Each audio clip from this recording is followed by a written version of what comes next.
Matin. Journal de 6h présenté par Charles Lullier. Bonjour Charles. Bonjour Lionel, bonjour à tous. Cette nouvelle nuit sans heure majeure, mais tout de même agitée au Royaume-Uni.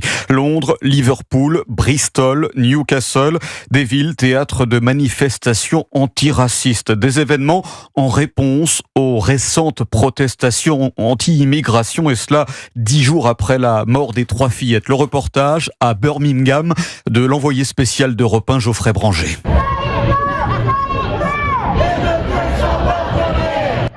Say it loud, say it clear, immigrants are welcome here. En français, dites-le fort, dites-le clairement, les migrants sont les bienvenus. Voilà l'un des chants antiracistes qui résonnent dans les rues de Birmingham. En début de soirée, plusieurs centaines de personnes se rassemblent devant un centre pour migrants près du centre-ville, comme Chris, 32 ans.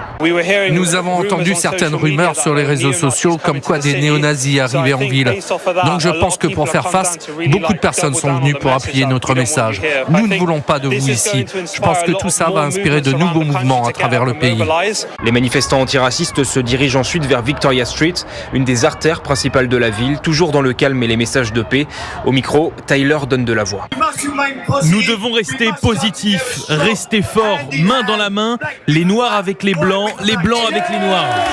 Aucun débordement à signaler. Après un peu plus de 3 heures de mobilisation, les manifestants se dispersent tranquillement sans même que la police n'ait à intervenir. À Birmingham, Geoffrey Branger, Europe 1. Des tensions tout de même un peu éclatées, très sporadiquement dans le sud du pays. Cette nuit, la police a dû s'interposer entre militants antiracistes et militants anti-immigration.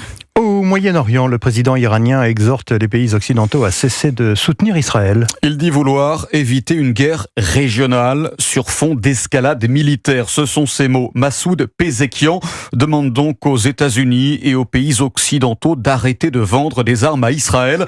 Pour rappel, après la mort d'Ismaïl Haniyeh, l'Iran et ses alliés ont promis de riposter et suscitant donc de vives inquiétudes dans un contexte déjà incandescent sur place. Un projet d'attentat islamiste déjoué en Autriche à l'occasion de la tournée de Taylor Swift.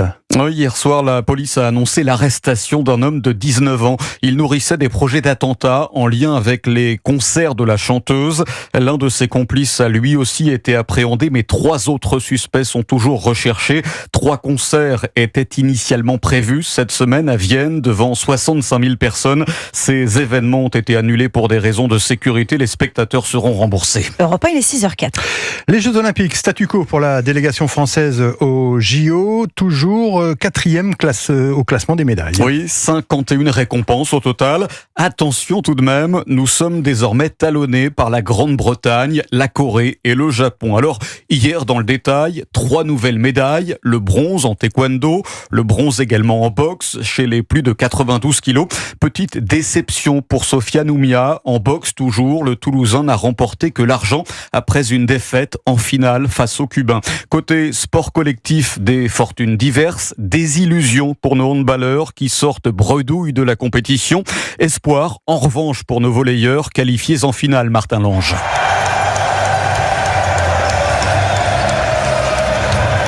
12 000 personnes qui reprennent en chœur « Que je t'aime » de Johnny Hallyday, le nouvel hymne des Bleus pour ces Jeux. Prostré après sa dernière attaque gagnante, la star Erwin Ngapet s'éclipse, trop plein d'émotions.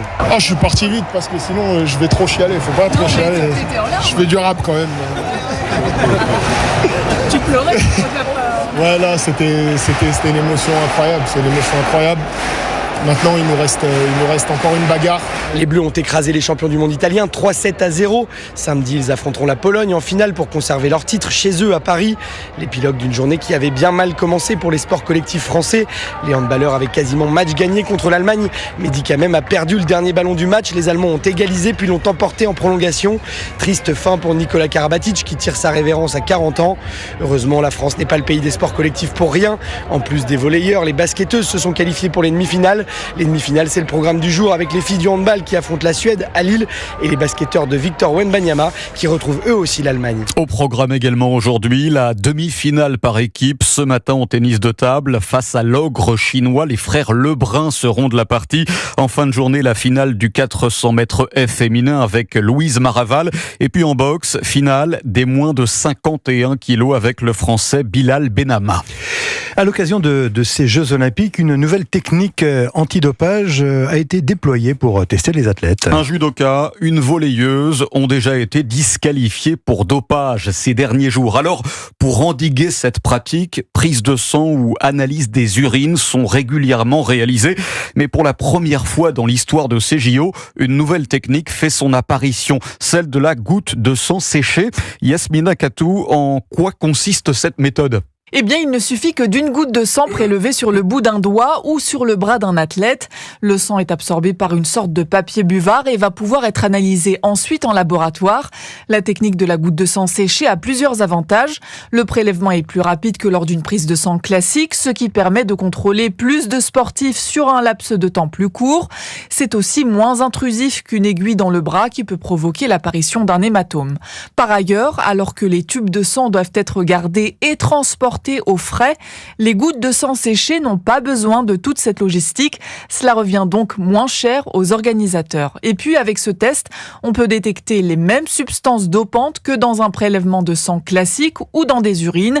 Sur plus de 6000 contrôles antidopage prévus pendant ces JO, 200 seront réalisés à partir de gouttes de sang séchées. Yasmina Katou, spécialiste santé d'Europe 1. Alors, outre la lutte contre le dopage, l'autre enjeu de ces Jeux Olympiques, c'est bien évidemment la sécurité. Oui, pour venir en appui des gendarmes et des policiers, 10 000 militaires de l'opération Sentinelle ont été déployés en Île-de-France. La moitié sont logés au camp Alain Mimoun. Au cœur de Paris, 320 chalets, véritable lieu de vie sur un site gigantesque que Maxime Gondelot pour Europe 1 a pu visiter. Reportage. 5 mètres carrés d'espace privatif. Il a un paravent, une armoire de campagne, un lit de camp sur lequel il met son sac de couchage et une chaise pour poser la veste. Entre 16 et 19 militaires sont installés dans chaque dortoir, organisés en 2 allées principales. Le camp compte plus de 300 préfabriqués. Une double prouesse, le général Chassebeuf, adjoint au gouverneur militaire de Paris. Le défi logistique, ça a été de trouver un emplacement au cœur de Paris, de manière suffisamment proche du périphérique et des transports en commun pour pouvoir projeter les soldats de la force qui stationnent ici.